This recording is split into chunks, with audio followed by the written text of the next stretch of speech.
Car से मीनू के घर पहुंचता है। मीनू जैसे ही उसके कार में बैठती है, धीरज उसे फूलों का गुलदस्ता थमाता है। मीनू बहुत ही खुश हो जाती है और धीरज को एक घड़ी गिफ्ट करती है। मीनू, आज मैं तुम्हें पिकनिक पर ले जाने वाला हूँ। क्या? सच्ची? हाँ, हम लोग जुबली पार्क घूमने जाएंगे और वहाँ पिकनिक मनाएंगे। तब तो हमें कुछ शॉपिंग करनी चाहिए। जब दोनों सामान लेने के लिए मार्केट जाते हैं तो उन्हें काफी संख्या में पुलिस दिखाई देते हैं। भाई साहब, ये इतनी पुलिस क्यों है? आखिर बात क्या है? अरे क्या बताऊं, आपने आज की न्यूज़ नहीं देखी? एक सनकी किलर ने कल ढाबे में 2 प्रेमी जोड़ों की निर्मम हत्या कर दी है। उसके खून से काफी पुलिस तैनात किए गए हैं। सामान लेने के बाद दोनों बातें करने लगे। चलो अच्छा है, वैलेंटाइन डे पर हम शहर से दूर जा रहे हैं। हाँ, सही कहा। अगर यहाँ कोई सनकी किलर है तो शहर से दूर जाना ही भला है। जुबली पार्क शहर से दूर बड़ा सा पार्क था। करीब 1000 एकड़ में फैला हुआ ये पार्क लवर्स का अड्डा था। पार्क का सुनसान और एकांत वातावरण कपल्स को आकर्षित करता था। इस पार्क में सिक्योरिटी नाम की कोई चीज नहीं थी। 1-2 कर्मचारी ही शाम के वक्त लोगों को खाली करने के लिए बाहर निकालते थे। मीनू और धीरज ने नाश्ता किया और ट्रैकिंग पर निकल गए। टहलते टहलते दोनों काफी दूर निकल गए।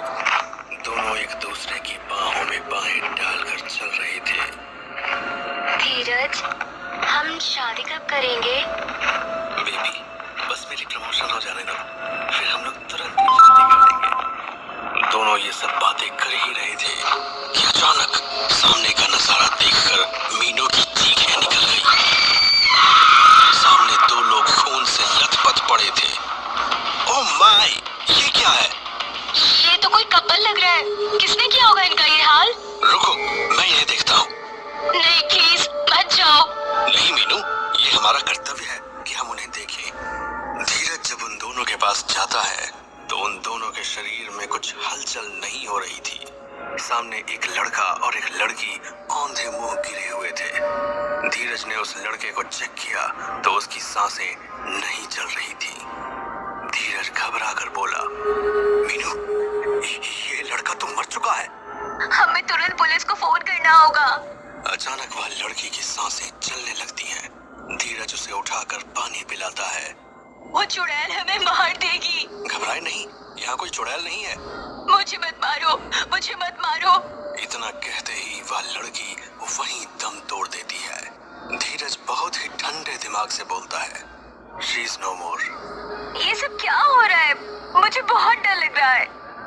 रुको, मैं पुलिस को फोन लगाता हूँ। धीरज जैसे ही फोन निकालता है तो उसे पता चलता है कि उसके मोबाइल में नेटवर्क ही नहीं है। मीनू, मेरे फोन में सिग्नल नहीं आ रहा, सर अपना फोन चेक करना। अरे मेरे फोन में सिग्नल भी नहीं आ रहा है। मीनू घबरा जाती है और मदद के लिए पुकारती है। हेल्प, हेल्प, कोई प्लीज हेल्प करो। पर कोई नहीं आता।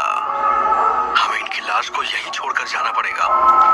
इतना कहकर दोनों प्रवेश द्वार की ओर भागने लगते हैं।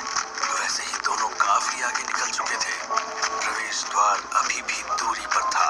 अभी वे लोग आगे बढ़ ही रहे थे कि अचानक किसी के कराहने की आवाज आई। एकदम से मीनू और धीरज के पांव थम से गए। यह एक महिला की आवाज थी। ऐसा लग रहा था मानो वह काफी दर्द में है। वह दर्द में बचाओ बचाओ कह के करा रही थी। मैं जाकर देखता हूँ, शायद कोई मुसीबत में है। चलो, मैं भी तुम्हारे साथ चलती हूँ।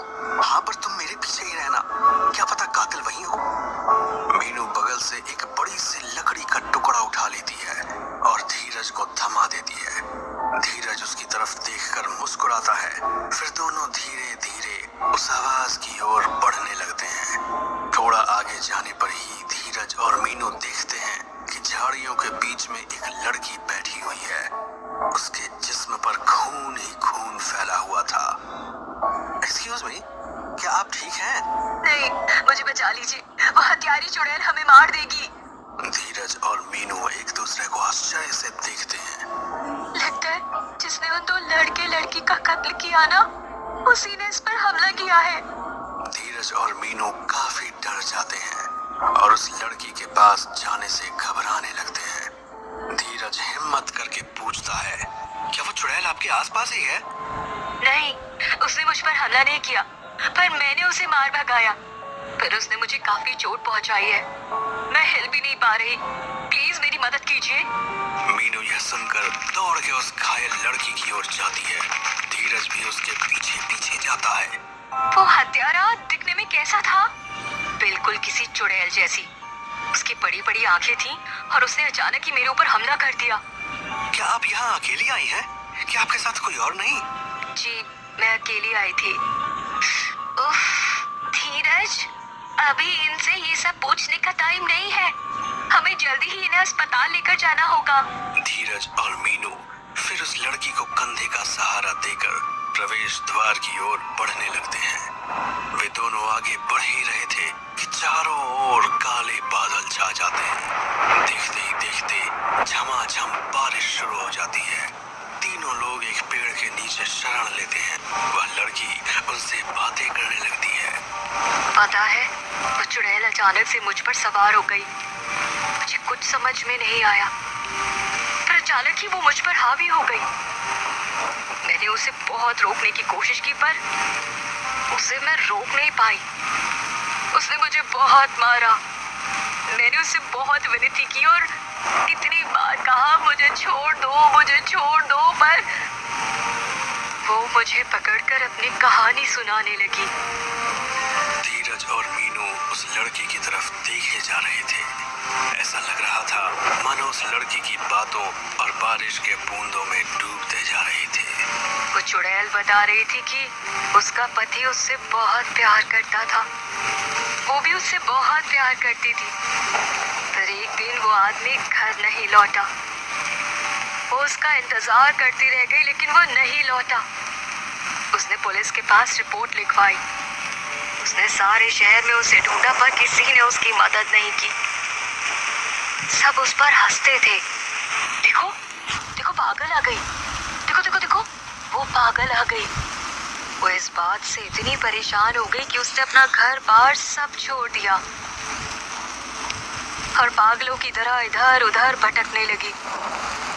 एक दिन अचानक भटकते भटकते उसे रोड के किनारे अपना पति दिखाई दिया। वो बेहद खुश हो गई। वो दौड़कर उसके पास गई, लेकिन जैसे ही वो उसके पास पहुंचने वाली थी, उसके कदम वहीं रुक गए। उसने देखा कि उसका पति किसी दूसरी औरत के साथ में था। वो खूब हंस रहे थे। वो बहुत खुश था। उस चुड़ैल को अब समझ आ गया था, उसका पति उसे छोड़कर जा चुका था। उसे इतना गुस्सा आया कि बगल वाली दुकान से उसने एक लोहे का सरिया उठा लिया और अपने पति पर टूट पड़ी। वो उन दोनों को तब तक पीटती रही जब तक कि दोनों मर नहीं गए। मीनू ने उससे हिचकते हुए पूछा, लेकिन उस चुड़ैल ने आपको ये सब क्यों बताया? हाँ, मेरी भी ये बात समझ में नहीं आ रही। तभी वह लड़की हंसने लगी और फिर और जोरों से हंसने लगी। इससे पहले कि वो कुछ समझ पाते, वह लड़की अचानक से एक खंजर निकालकर सीधा धीरज के पेट में घोंप देती है। धीरज वहीं गिर पड़ता है। मीनू यह देखकर घबरा जाती है। उसकी सांस उसके गले में अटक जाती है। मीनू भागने की कोशिश करती है, पर वही कीचड़ में फिसल कर गिर पड़ती है। वह चुड़ैल धीरज के पेट से खंजर निकालने की कोशिश करती है, पर वह खंजर अटक चुका था। वह लड़की गुस्से से एक बोल्डर उठा लेती है। प्लीज मुझे मत मारो। जब भी मैं किसी प्रेमी जोड़े को देखती हूँ तो मैं उसे मार डालती हूँ। इतना कहकर वह जैसे ही मीनू का सर कुचलने वाली थी कि अचानक वहां एक बिजली चमकती है और पेड़ पर गिरती है।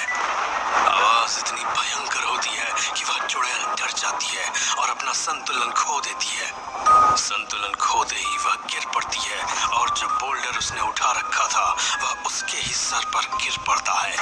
उस चुड़ैल की मौके पर ही मौत हो जाती है। मीनू दौड़कर मदद के लिए पुकारती है। गनीमत थी कि वह खंजर धीरज के महत्वपूर्ण अंगों से चूक गया था। हॉस्पिटल